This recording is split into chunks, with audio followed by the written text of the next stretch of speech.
Bem-vindo ao Leadercast, o podcast para quem quer saber mais sobre liderança. Apresentação: Luciano Pires. O Leadercast chega até você com o apoio da DKT Brasil, que lidera diversas ações de marketing social para incentivar o combate às doenças sexualmente transmissíveis e facilitar as políticas de planejamento familiar. Acesse dktbrasil.com.br. E também com o apoio do LinkedIn, a solução que vem transformando a atração de talentos através das redes sociais profissionais.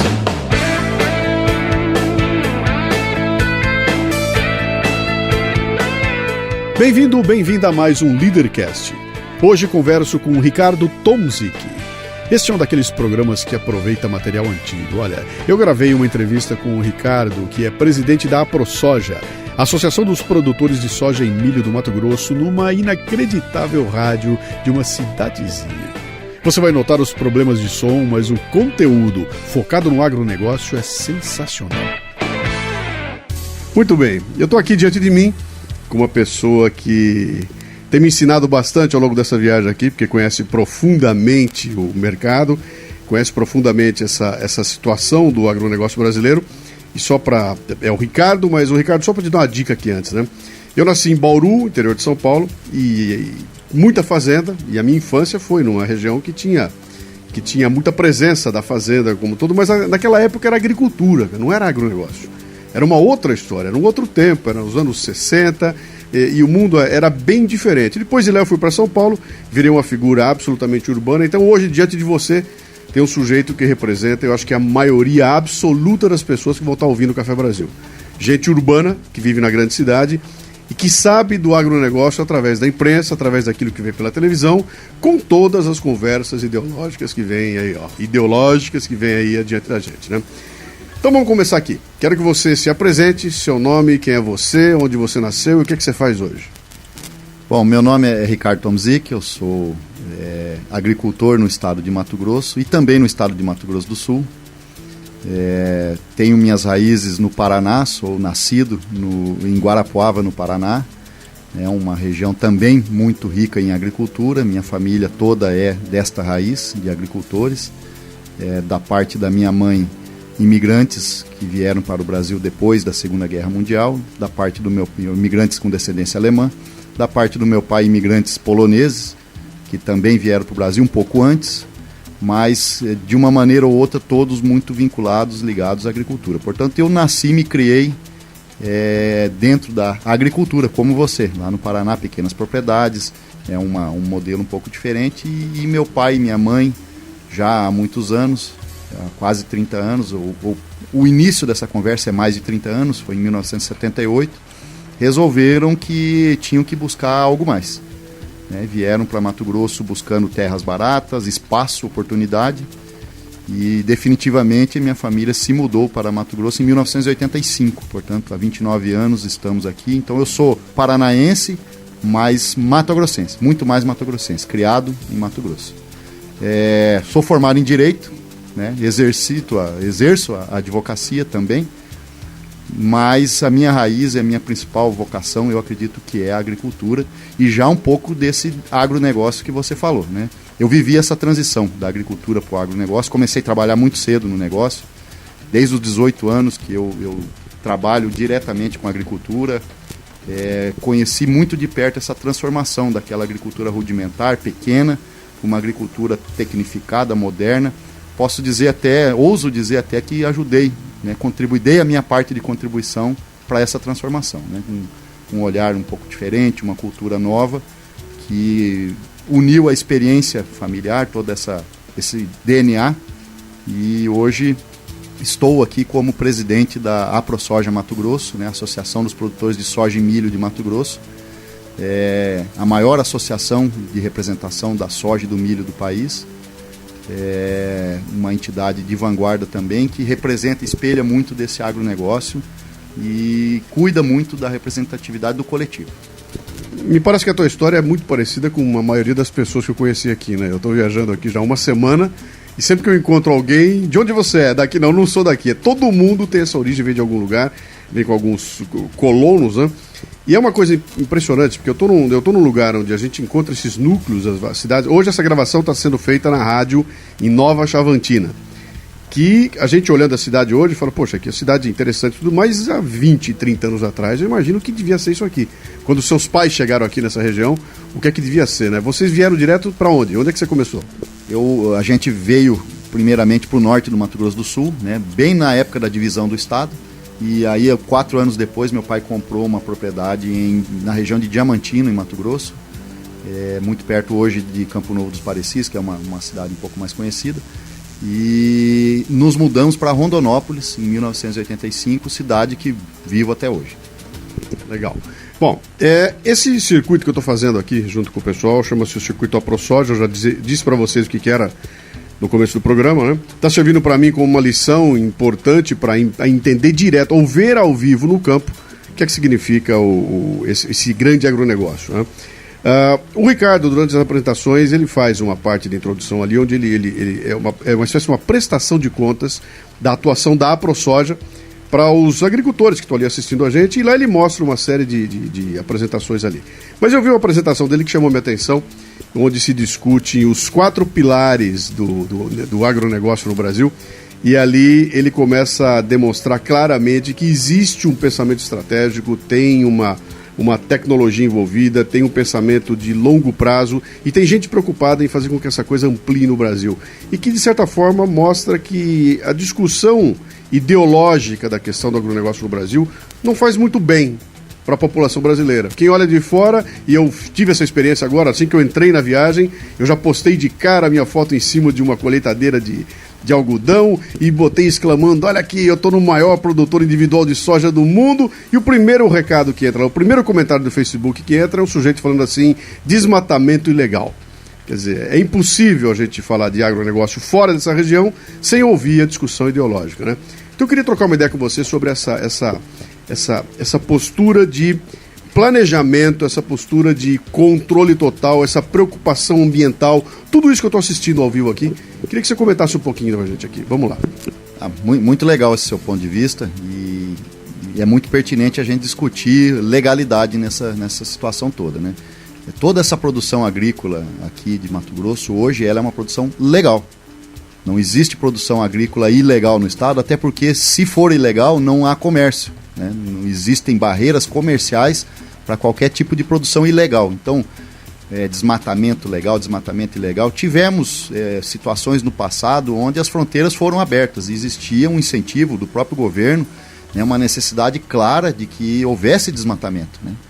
Tudo eram florestas, cerrados, terras aí improdutivas na perspectiva econômica, e houve muito incentivo do próprio governo federal para que se tornassem terras produtivas, inclusive para garantir a soberania, né? Terras abandonadas teriam um potencial muito grande de serem invadidas por outros povos, outras nações, e a gente não teria um controle sobre as próprias fronteiras da nação. Então, houve um estímulo para imigração, para migração dos povos do sul e sudeste aqui para essa região central, incentivos onde nos assentamentos, por exemplo, para você conseguir o título da terra, você era obrigado a desmatar, senão você não conseguia a titulação dessa terra, você era retirado e era colocado outra pessoa ali. E tudo isso criou, né, com a alteração posterior da lei, uma situação de ilegalidade momentânea, né? Então havia uma situação, posteriormente foi alterada a lei, mudou a regra do jogo, tudo que tinha sido feito passou a ser errado, e felizmente agora com a edição do novo Código Florestal trouxemos alguma ordem para isso, né? Trouxemos alguma ordem onde foi garantido o direito adquirido, a situação da propriedade privada, daquilo que era produtivo. Isso tudo agora está sob a égide de uma nova lei, uma lei coerente, uma lei objetiva, né, onde o que é certo, o que é errado, e nós, como produtores e principalmente como entidade, defendemos, acima de tudo, a legalidade. Então, a produção de Mato Grosso hoje, felizmente, é uma produção legal. Outro conceito é o conceito de preservação. Temos contato direto com produtores do mundo todo, visitamos outros países, recebemos visitas de outros países e somos orgulhosos em dizer que a nossa produção é a produção mais sustentável. E eu explico por quê. Aqui em Mato Grosso, tradicionalmente, se preservou todas as matas ciliares, as beiras de rio, se preservou todas as nascentes. Nós temos o cuidado com a água. Nós temos a consciência de que o produtor é o principal interessado no meio ambiente, pois retira dele diretamente o seu sustento, né? Não o sustento da comida, mas o sustento econômico. O estado de Mato Grosso é um estado agrícola. Se nós colocarmos em risco a sustentabilidade ambiental, nós estamos colocando em risco o nosso próprio negócio, o nosso próprio patrimônio e a economia do estado como um todo. Então, se existe um estado no Brasil que produz e preserva, inegavelmente é o estado de Mato Grosso. Eu acho interessante essa discussão que você coloca aí, porque, como eu te falei, tem aquela presença da discussão ideológica que é muito pesada para quem está de longe e não está vendo de perto. E eu conversando com o pessoal aqui, eu conversei com todos os níveis. Eu comecei na Fazenda Filadélfia, que é um negócio brutal, é gigantesco, tem ali aquilo é uma indústria do agronegócio que é brutal. Mas eu saí dali e fui para um pequeno produtor. E conversei com o produtor, daquele que quando me dá a mão tá bem grossa, aquele cara que está no campo o dia inteiro e que está ali com uma terra que não é muito grande e que vive o dia todo as dificuldades. E a conversa com ele foi uma conversa interessante porque, enquanto o outro grande tem todo o dinheiro do mundo, tem todas as máquinas do mundo, o pequeno está sofrendo ali no seu dia a dia, né? E ele tem um amor pela terra dele, que foi uma coisa impressionante. Quando ele falava, eu senti, ele respeita muito aquilo que ele está fazendo, respeita a terra, ele cuida daquilo, e ele é obrigado por lei a respeitar uma certa... Então, o pessoal quando fala essa coisa que desmatamento ilegal, ele não conhece o que está falando, não sabe do que se trata e não entende como é que é as leis. Eu vou bater um papo com o Marcelo num próximo programa e nós vamos discutir exclusivamente a questão do Código Florestal, né? Você se coloca como um produtor pequeno, médio, grande, você como produtor agora, o cara que está lá, você é médio, grande, pequeno, como é que é o tamanho do teu negócio? Nos padrões de Mato Grosso eu sou médio. Nos padrões de Mato Grosso eu sou médio. E aqui a gente tem um padrão além do grande, que é o enorme, né? Então, o pequeno, médio, grande ou o enorme, né? O enorme foi o que eu vi. O primeiro que você viu foi o enorme, o segundo que você viu talvez seja o pequeno, eu sou o médio e acima de mim tem uma outra classificação entre o meu porte e o enorme, né? Mas, enfim, essa situação aqui de Mato Grosso, ela se difere do mundo também, em função do tamanho das propriedades. A gente tem muita dificuldade de logística, tem muita dificuldade de infraestrutura, como você mesmo percebeu andando aqui por Mato Grosso. Isso não impede a produção, mas retira muito da competitividade. Então, os módulos obrigatoriamente têm que ser maiores que em outros rincões aí do Brasil, mais perto dos grandes centros, mais estruturados, porque senão o negócio fica inviável. Então, a escala é muito importante para Mato Grosso. O outro detalhe é que as nossas condições de clima e solo nos permitem praticamente 2 safras por ano. Então, isso também chama a atenção do mundo de uma maneira eficiente do uso do solo. Eu te desafio, Luciano, nessa rodada que nós vamos fazer pelo estado todo, né? Nós vamos estar junto aí em praticamente todas as regiões, a me mostrar um rio assoreado e para me mostrar uma área com erosão. Eu quero que você dê aqui, eu vi uma erosão aqui. Entendeu? Tamanha é a responsabilidade do produtor de Mato Grosso com a preservação do solo. Aqui praticamente 100% da área é feito plantio direto, que é uma prática de conservação de solo, né? Os nossos rios são preservados, as matas ciliares são preservadas. As que não foram, por algum outro motivo, estão sendo recompostas agora por consciência do produtor. Enfim, essa interação com a sustentabilidade ambiental também é extremamente importante para a nossa sustentabilidade econômica, né? Nosso negócio não pode bobear. Nós vivemos aqui numa condição extrema, onde produzir é muito necessário, a escala é muito grande e a gente não pode dar um passo em falso. Isso é importante. Eu fiz uma série de programas sobre produtividade, mas o meu foco era indústria e comércio, que é a região que eu vivo, né? E aqui eu cheguei e vi essa questão da produtividade sobre um outro ponto de vista, que é esse cuidado que vocês têm. Você falou que vocês vivem no fio da navalha. Quer dizer, um sujeito que entra no agronegócio, quer dizer, não é um agricultor que está ali porque ama o assunto e quer ficar... Não, é o cara que está no agronegócio. Este é o meu negócio, eu quero fazer dele meu negócio. Ele não dá ponto sem nó e é tudo milimetrado. Eu estava vendo os caras trabalhar e como é que se pensa ali. Não tem nada em excesso lá. Nenhum insumo se gasta a mais. Aliás, tem uma obsessão em reduzir ao máximo. Quer dizer, eu quero usar o mínimo possível de insumos, o mínimo possível de semente, o mínimo possível de tempo, de combustível, de energia, tudo assim. E alguém me comentou, não sei se foi você, falando dos aviões, dos pulverizadores, e aquele cuidado do overlap que o pulverizador fazia, que antigamente ele era dirigido no olho e depois passou ao GPS.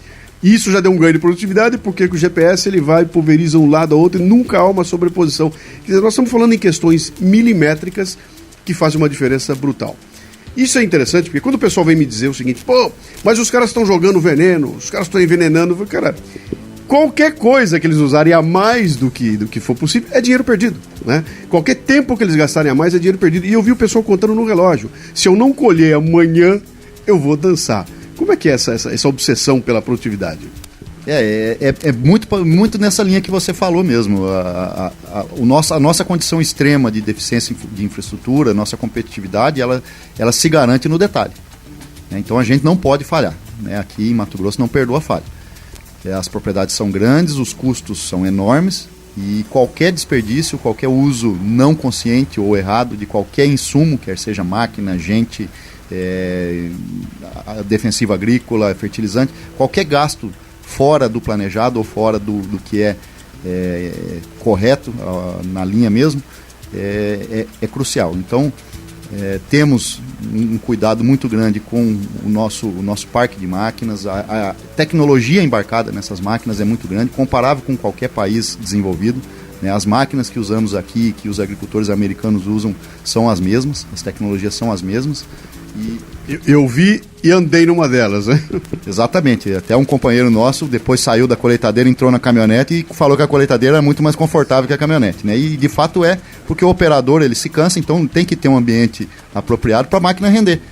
Quem não pode parar é a máquina, né? Então tudo isso é muito parecido com o setor industrial mesmo. Isso tudo é planilhado, isso tudo é controlado, a troca de óleo de máquina, tudo isso é pensado. Isso é muito da eficiência mesmo, né? Por outro lado, né, a gente está falando de preservação, de controle. Todo gasto racional, ele é um gasto que preserva a natureza também, né? Você mesmo falou defensivo, a gente gasta o que precisa. Ninguém é maluco de ficar gastando produtos que custam milhões de dólares aí, muitas vezes durante uma safra, e ficar pondo isso fora, desperdiçando. Então não existe, tudo é muito controlado.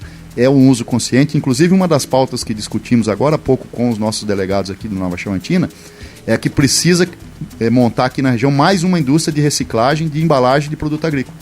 Tem 2 indústrias aqui, como a área agrícola aumentou, elas já estão tendo uma escala quase que tomada, está dando fila para entregar a embalagem, e nós vamos agora providenciar, incentivar que se construa mais uma recicladora de embalagem de defensivo agrícola. Lembrando que o Brasil é o país que mais recicla embalagem defensiva agrícola, e Mato Grosso é o estado do Brasil que mais recicla, quase 100%, 98% das embalagens defensivos agrícolas utilizados em Mato Grosso são reciclados. Então, esse é o exemplo do bom uso e do uso consciente dos recursos.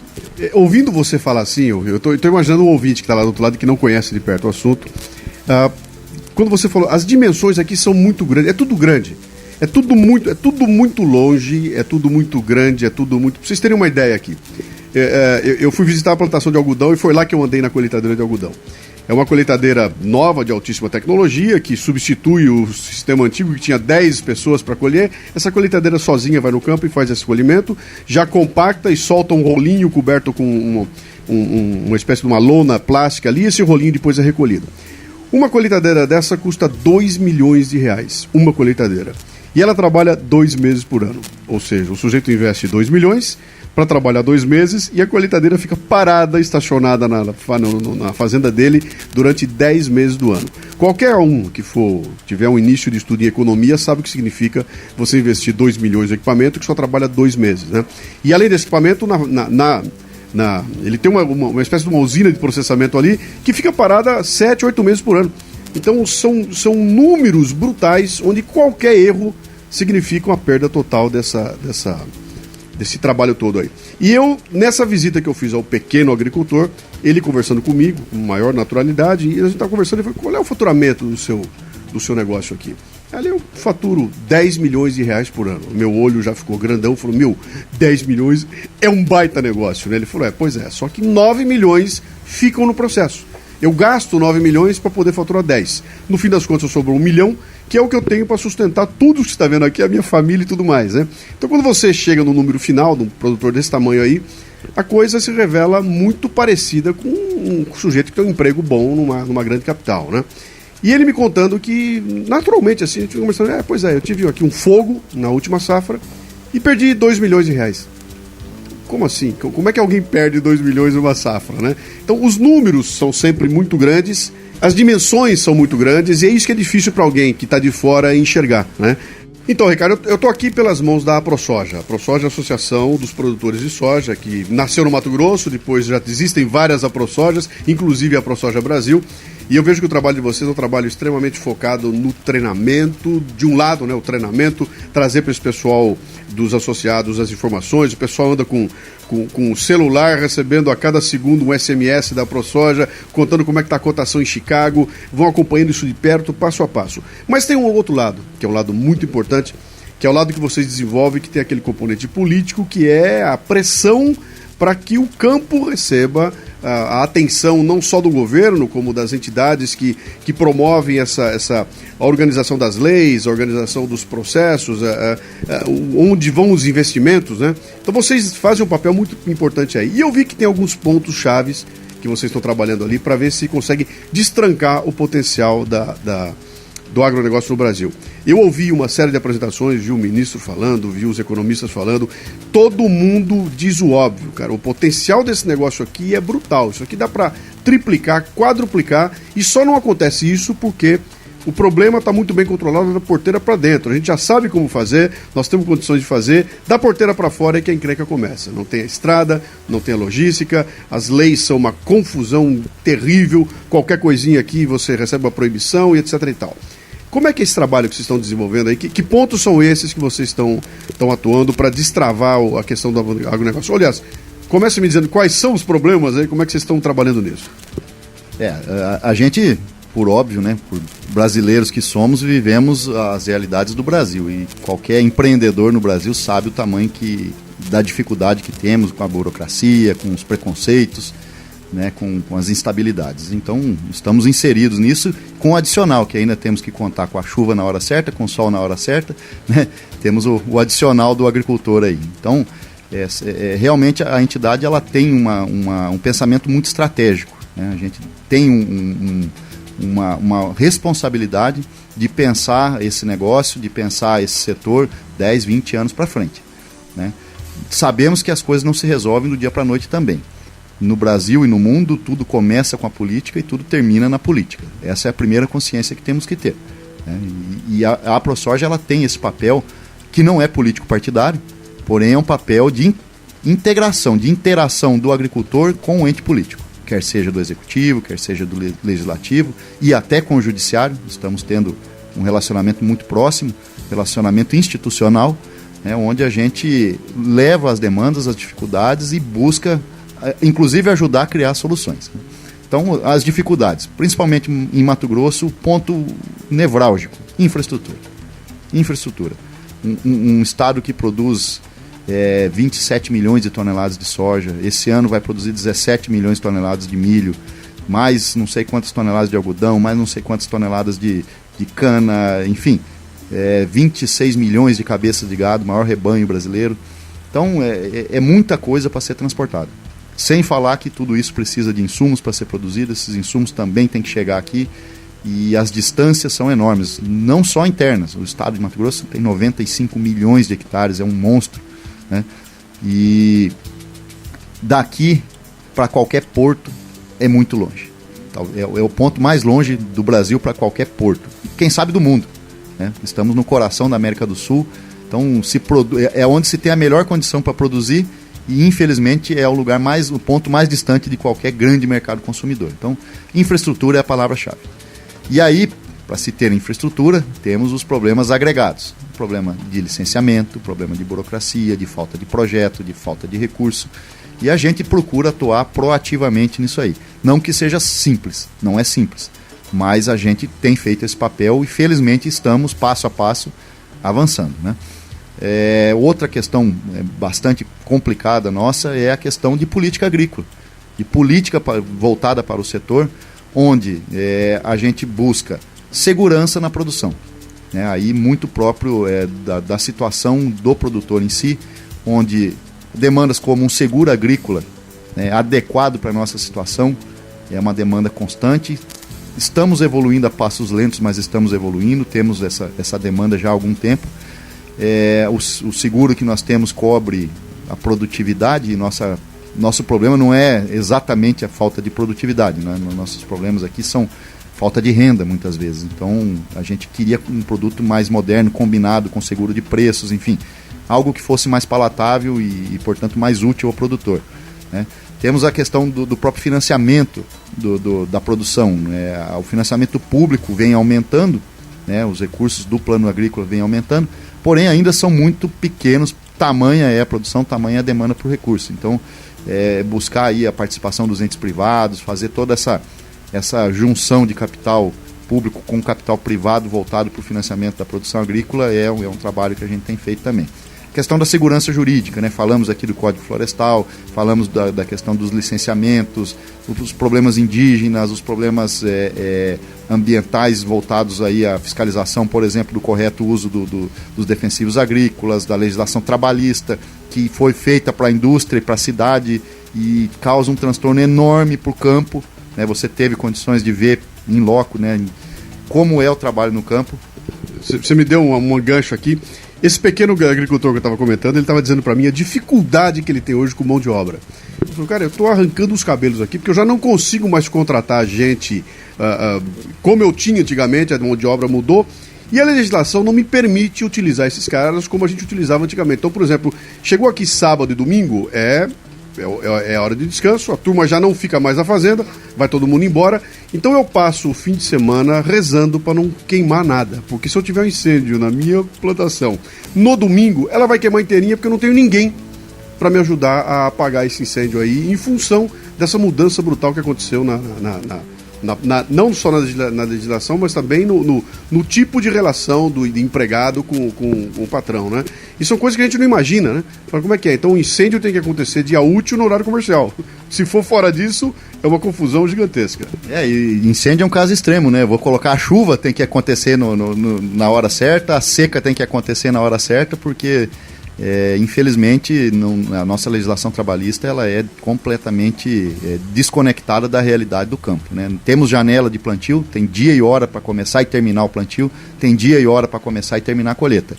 Nesse período chove, tanto no plantio quanto na colheita, chove muito, então os momentos que se tem para trabalhar são momentos pequenos, são pequenas janelas de sol que se abrem e você tem que pôr todo o seu potencial de trabalho naquele momento. E aí você chega numa situação que a máquina trabalhou 8 horas, trabalhou 10 horas, o operador não pode trabalhar mais. E você tem condições, às vezes, de rodar 12, 13 horas e não pode. E você não tem garantia que no outro dia vai estar fazendo sol, pode chover a noite inteira, você ficar 2, 3, 4, 5, uma semana sem trabalhar. Isso é a coisa mais comum aqui no campo, né? Das máquinas ficarem uma semana parada, quando abre o sol tem que trabalhar 10 horas e parar. Então, não existe compensação de hora, não existe banco de hora, a lei não permite. A lei não permite terceirização das atividades fins, né? Então não se pode terceirizar um serviço de colheita, um serviço de aplicação de defensivos, um serviço de plantio, não se pode terceirizar, né? Então realmente é bastante complicado. Estamos aí falando da segurança jurídica, a legislação trabalhista, né? Temos toda a questão de biotecnologia, é uma ferramenta extraordinária. Biotecnologia é o futuro da agricultura, é uma ferramenta extraordinária, reduz o uso de insumos, reduz o uso de defensivos, aumenta a eficiência do produtor, aumenta o rendimento, se produz mais com menos, né? Mas temos vários preconceitos, principalmente de mercados consumidores europeus, temos a questão da liberação das tecnologias entre países que produzem e países que compram, não acontece na mesma época, não acontece na mesma data. Então tínhamos tecnologias aqui no Brasil, temos tecnologias à disposição que simplesmente não são usadas, porque se nós produzirmos com aquilo, não temos para quem vender. Que o mercado, por exemplo, chinês, que é o grande mercado comprador das nossas commodities, ainda não liberou lá. Por motivos burocráticos, comerciais, não se sabe, não se consegue entender exatamente porque dessa assincronia, né? Então, esses temas são temas que nos afligem bastante, né? A infraestrutura, a segurança jurídica, as políticas agrícolas, a questão das biotecnologias, dentre outros diversos temas aí que nos atingem diretamente, e a associação, felizmente, tem conseguido, pelo menos dentro da sua potencialidade, achar soluções para isso, e o produtor, enfim, tem podido se dedicar um pouco mais ao seu negócio. Uma das coisas que eu mais ouvi andando por aí, conversando com as pessoas, foi assim: Está embargado. Está embargado. Por quê? Por causa do índio, por causa do mato, por causa do peixe, por causa do pássaro, por causa da rodovia, por causa da casa. Todo mundo falou para mim alguma vez que está embargado, né? E de certa forma, a gente vê em alguns momentos que há o progresso breca por causa do embargo, o embargo não é resolvido, a coisa não consegue andar. E hoje eu tive aqui uma conversa interessante, em Nova Chavantina, falando de uma hidrovia que tem um potencial de resolver um problema seríssimo de transporte aqui. E é uma conversa de 1994, uma hidrovia fantástica aqui, que começou tudo pronto para acontecer e de repente há o embargo para tudo. E nós estamos aqui há 20 anos, completou-se 20 anos agora, a discussão continua e há um potencial maravilhoso aqui que não se desfaz esse novelo porque houve uma série de embargos aí. Me fala um pouco a respeito disso. É um problema sério e você falou de embargos, né? E às vezes o nosso ouvinte vai falar, embargou a fazenda porque o cara fez um desmatamento ilegal. Se o cara fez um desmatamento ilegal, tem mais é que embargar a fazenda dele mesmo. Não estamos tratando disso. Nós estamos tratando de uma rodovia federal, 2 rodovias federais, a BR-242 e a BR-158, que estavam com trechos embargados, né? Porque ou o componente ambiental ou o componente indígena não destravava. Obras federais, não é o agricultor que estava fazendo desmatamento ilegal, não estamos tratando disso. Estamos falando aqui, como você disse, aqui em Chavantina, de uma hidrovia que em 1994 estava pronta para começar a operar e foi simplesmente embargada, não se sabe exatamente até hoje por que motivo, e agora, em 2014, com a ação da AproSoja, nós estamos começando a enxergar a luz do fim do túnel para ver quando é que nós vamos conseguir desembargar isso. Então, é muita coisa jogando contra. A coisa que eu tenho muito clara comigo, que o Brasil perde para ele mesmo. O Brasil perde para ele mesmo, né? A gente precisa ter um pouco mais de clareza nisso aí. Eu tive um exemplo interessante que alguém estava comentando. Eu estava assim, sentado na mesa, tomando uma cerveja, e um dos agricultores estava lá comentando comigo. Nós estávamos falando que acho que o Marcelo saiu para correr de manhã, foi correr de manhã e topou com uma queimada gigantesca. Ela teve que voltar correndo porque não conseguia respirar ali, né? E essa queimada estava vindo dentro da área indígena. Era uma reserva indígena ali atrás. E eu falei, mas quem põe fogo? Bom, os índios. Mas por que o índio põe fogo? O índio põe fogo para caçar. Ou seja, ele repete um processo cultural que tem 500 anos de idade. Já fazia isso. Quando o Cabral chegou no Brasil era assim. Na hora de caçar, põe fogo, espanta os bichos e caça os bichos. E até hoje é assim. E ele estava me comentando que o grande medo na região dele, por exemplo, que é muito próxima de uma reserva indígena, é que esse fogo passe para a área dele e pegue na área de preservação que está dentro da área dele. E ele falou, então quando isso acontece, por exemplo, se eu não conseguir reagir a tempo, tem um satélite lá em cima fotografando. E esse satélite vai monitorar a minha fazenda e vai ver que houve um incêndio na minha fazenda. No dia seguinte, os fiscais estão na minha fazenda me procurando para me interpelar por que é que eu estou incendiando uma área da minha fazenda. E aí nós vamos ter que ir lá para desenrolar o processo, é uma coisa complicadíssima, o que me diz claramente o seguinte, quer dizer, além da preservação necessária, é a responsabilidade dele cuidar de tudo que está ali dentro. Quer dizer, se o fogo vier de fora e pular lá para dentro, ele que se vire para apagar o fogo ali dentro, porque senão ele vai ter que prestar contas sobre aquela área. Quer dizer, é um jogo complicado de brigar não só contra a natureza, mas contra a lei e contra uma pancada de coisas que parece que vem para dificultar. Sim, aqui em Mato Grosso, todas as propriedades têm a sua reserva, sua parte obrigatória de reserva legal e tem inúmeras reservas indígenas, né, e isso é recorrente, né? Todo ano os índios põem fogo nas reservas, ponto. Todas as reservas praticamente queimam todo ano porque os índios fazem isso. E é cultural e a natureza convive com isso, o cerrado precisa inclusive da queimada, é uma coisa natural do cerrado. Óbvio, não a queimada voluntária feita pelo homem, mas o cerrado, na época de seca, ele queima sozinho. Tem a combustão espontânea, materiais que se atritam, isso é da natureza, faz milhares de anos que acontece isso. Aí você vem e me fala, pegou fogo na minha propriedade, um fogo involuntário, ou um fogo colocado por um indígena, por exemplo, na reserva, que passou para minha propriedade, ou um fogo acidental ou intencional na beira da rodovia que adentrou a minha propriedade. O satélite não quer saber quem pôs o fogo, ele só quer saber que queimou. Entendeu? É desse jeitinho mesmo. O satélite fotografa, informa o agente da fiscalização ambiental, por vezes estadual, por vezes federal, ele vai e autua. Você foi até bonzinho, falou interpela. Não interpela, ele multa. Ele multa e aí o cidadão que se vire se livrar dessa multa. Eu tenho um conhecido que teve um problema até pior do que esse. na reserva da fazenda dele, a reserva ambiental da fazenda dele, tinha madeira. E havia pessoas roubando madeira da fazenda dele. Essa parte de preservação ficava ao fundo da propriedade, um local que o acesso era difícil.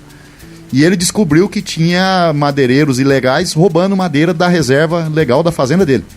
Ele se dirigiu à Polícia Civil e fez a denúncia. A Polícia Civil não fez nada. Ele se dirigiu à Polícia Federal e denunciou. A Polícia Federal não fez nada. E um belo dia o agente do IBAMA chegou lá e multou ele por estar fazendo extração ilegal de madeira. E ele está com esse pepino, 5 milhões de reais de multa, e esse pepino para desenrolar.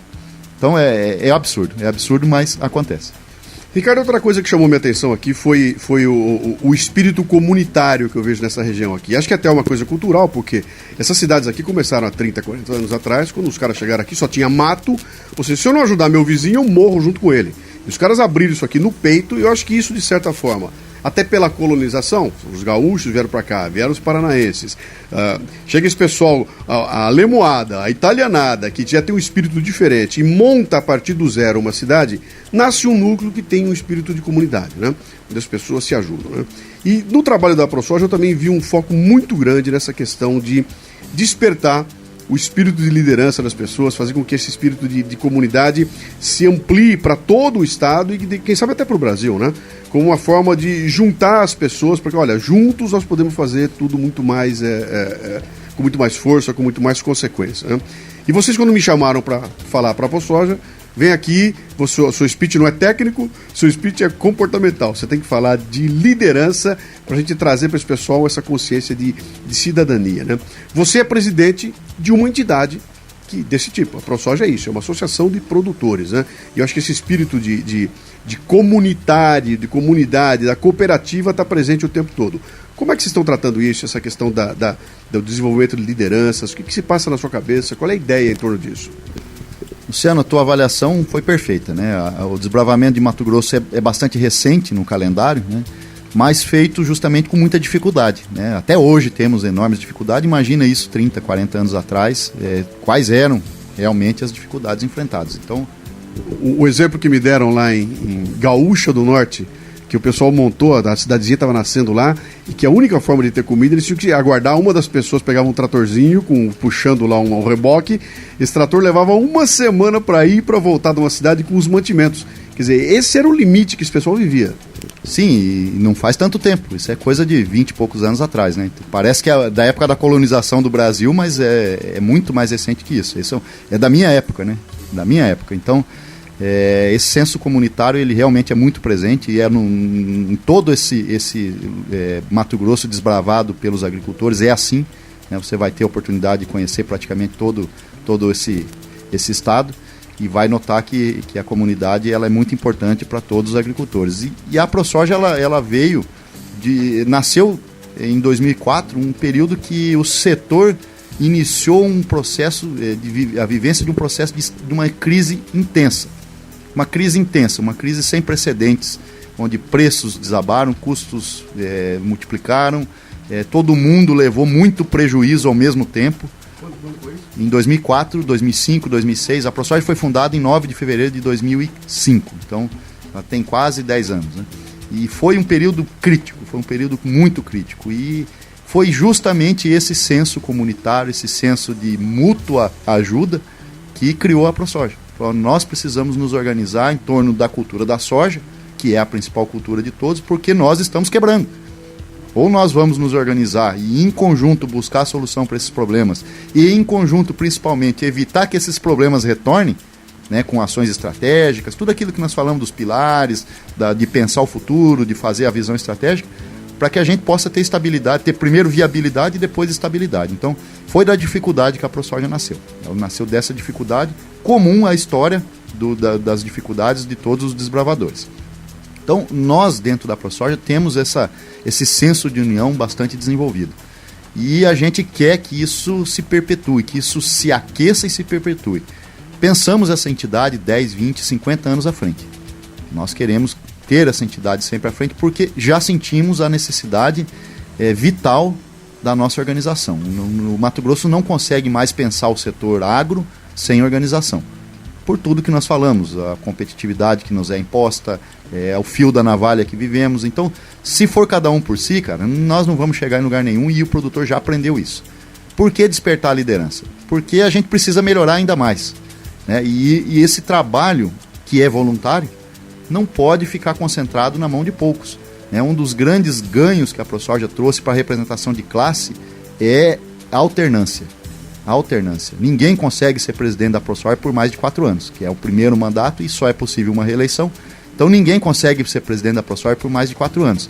E a troca constante de pessoas tem um lado positivo, que é a alternância, a oxigenação, novas ideias, novas culturas, novos ambientes. A gente procura, inclusive, circular essa troca de poder dentro das regiões do Estado, né? Se dá preferência, não é obrigatório, mas se dá preferência para cada eleição que o presidente possa ser de uma região diferente, para que todas as regiões possam ser contempladas, né? Mas, ao mesmo tempo, essa troca constante de poder, ela traz um problema, que é a experiência, a falta de experiência, né? Não é fácil pegar uma entidade do tamanho que é a ProSoja hoje, para quem nunca participou, não tem o mínimo de conhecimento, fazer ela andar no ritmo e na eficiência que ela precisa andar.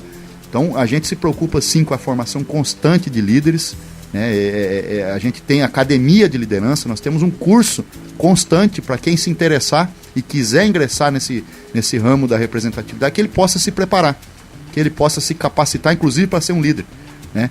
E tamanha é a importância dessa visão estratégica para nós da ProSoja, que nós estamos incentivando agora toda a nossa comunidade, todos os nossos associados, a despertar dentro de cada um a sua liderança. Interpretamos isso como um líder em cada comunidade, em cada família. É a multiplicação disso que vai formar uma grande entidade, que é a multiplicação de todos esses líderes. É uma entidade formada por líderes. Essa é a grande sacada. Legal, é um trabalho hercúleo, porque você está falando o seguinte: não é que a pessoa vai lá em Cuiabá sentar para ter aula ali dentro, vocês estão no campo. Você tem que levar isso para cidades que estão distantes. E quando eu falo distante, estou falando de 1h30 de voo, estou falando de 800 quilômetros de carro, estrada de terra. Nada é fácil aqui, né? E sendo assim, eu acho que é muito complicado fazer isso sozinho. E eu vi que vocês têm uma série de parcerias, uma delas muito forte com o Senar, né?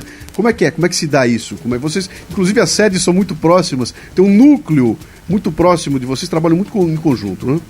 Sim, o Senar é o Serviço Nacional da Aprendizagem Rural, né? São recursos dos agricultores que mantêm o Senar, e o Senar ele desenvolve programas de treinamento para capacitação de funcionários, de proprietários, de consultores, enfim, é uma retribuição do dinheiro investido em capacitação, diretamente em capacitação. O circuito da ProSoja, que é esse trabalho que estamos fazendo, é uma correalização da ProSoja com o Senar.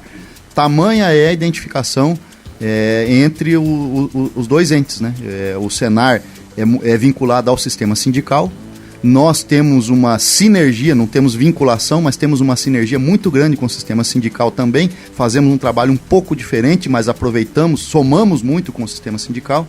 E nada mais natural e justo do que trazer essa informação sobre a capacitação, não só dos funcionários, da mão de obra, que é um problema, é um dos gargalos, né? A mão de obra capacitada hoje aqui em Mato Grosso, acredito que no Brasil inteiro, mas mais aqui em Mato Grosso, é um dos gargalos para o desenvolvimento da agricultura. Como você viu, as máquinas são máquinas de primeiro mundo, as tecnologias são tecnologias extremamente avançadas, e a capacitação na mão de obra, infelizmente, não acompanha no mesmo ritmo. Então o Senar tem feito um trabalho muito importante, investindo dinheiro do produtor rural na capacitação, não só do seu funcionário, mas do próprio produtor, do seu filho, do seu agrônomo, do seu contador, do seu advogado. Todo mundo tem a oportunidade de se capacitar com temas muito vinculados ao setor. Acho que essa sinergia, essa soma de esforços, né, muito parecido com o aspecto de comunidade, comunitário, de autoajuda, é o que tem feito a diferença. É muito legal essa ideia de fazer brotar das bases, e vocês têm acertado na mosca. Vocês botaram um ministro da Agricultura, né? O ministro da Agricultura saiu daqui. Hoje é um ministro que saiu daqui dessa região, é do Mato Grosso, está lá. E eu vejo que esse incentivo acontecendo. Várias pessoas me procuraram nas palestras para falar dos cursos que estão fazendo, vieram comentar, são muitas coisas legais acontecendo ali. E me parece que vocês têm um foco também voltado para a universidade. Tem um braço do circuito da ProSoja que vai para a universidade, não é isso? Sem dúvida, se estamos falando em brotar lideranças, essas lideranças estão em vários meios, né? Não só no meio agrícola.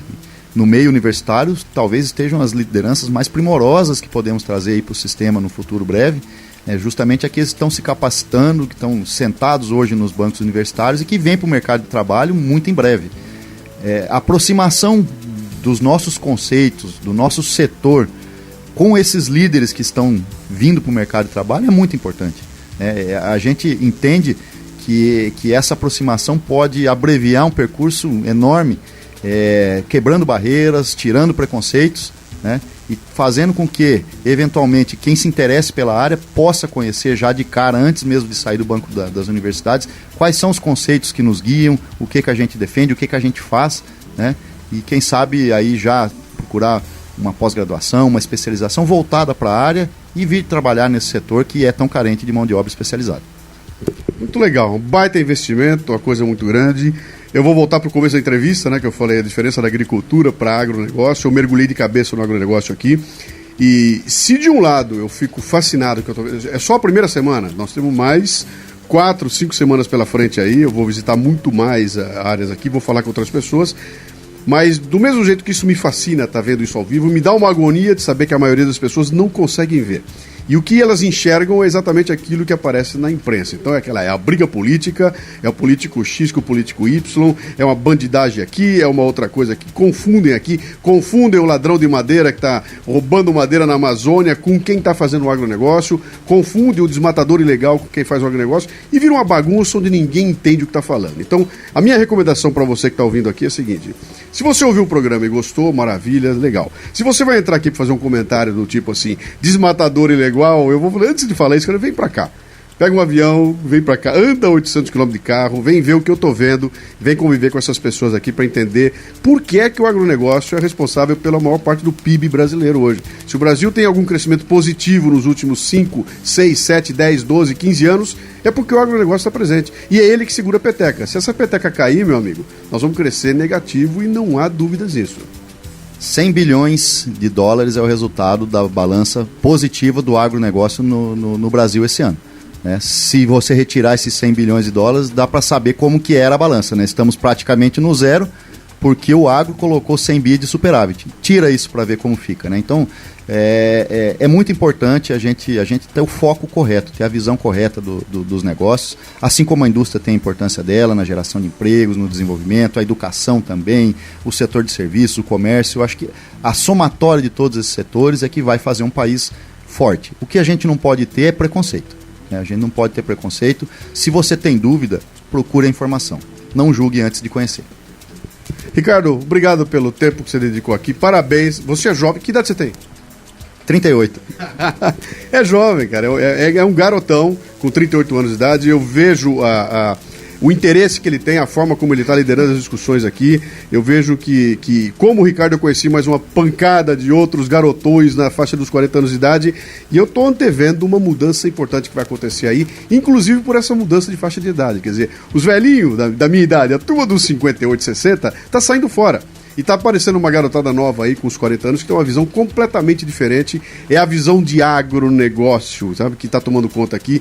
E eu não tenho dúvida nenhuma de que o que tem pela frente aí, se o Estado não atrapalhar, isso aqui é só crescimento e eu espero estar acompanhando mais de perto. Ricardo, obrigado pelo tempo aqui. Você, ouvinte, se quiser conhecer um pouco mais, aguarde, porque vem mais programas aí falando de outras coisas que eu estou vendo aqui no agronegócio. Diga as suas palavras finais. Eu também quero te agradecer, Luciano, pela tua participação aqui com a gente, pela companhia primorosa que você é. Os nossos bate-papos aqui são excelentes. Passar um pouquinho de inveja pro ouvinte, né? Vocês não sabem como é bom conviver com pessoas do nível de capacidade e inteligência do Luciano. Sempre é um aprendizado, cada conversa nossa é uma maravilha. E vamos em frente, nós temos ainda um longo percurso e eu acho que vai ser muito bom para todo mundo que puder ter acesso ao teu site, ter acesso ao teu Facebook, aos teus programas gravados também. É muita informação e informação de qualidade. Parabéns, vamos nessa aí. Você ouviu o Leadercast, mas ele continua no portal cafebrasil.com.br, onde você encontrará a transcrição desta entrevista com links e mais informações. portalcafebrasil.com.br. Vá lá! Ajude a enriquecer o programa com seus comentários. Leia os comentários de outros ouvintes e mande sugestões de pessoas que você gostaria que fossem entrevistadas no programa. E se quiser nos contatar pelo WhatsApp é o 11 967 89 8114. O Leadercast chegou a você com o apoio da DKT Brasil, que distribui a mais completa linha de preservativos e géis lubrificantes do país, com a marca Prudence. A DKT realiza um espetacular trabalho de marketing social, contribuindo para o combate às doenças sexualmente transmissíveis e para as políticas de planejamento social. A DKT lidera e empreende. Acesse dktbrasil.com.br. E o Leadercast também chega com o apoio do LinkedIn, a solução que vem transformando a atração de talentos através das redes sociais profissionais. Agende uma demonstração gratuita dos serviços para atender suas necessidades de recrutamento em br.talent.linkedin.com.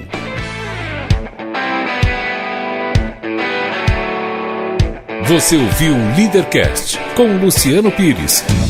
Mais uma isca intelectual do Café Brasil. Acompanhe os programas pelo portal cafebrasil.com.br.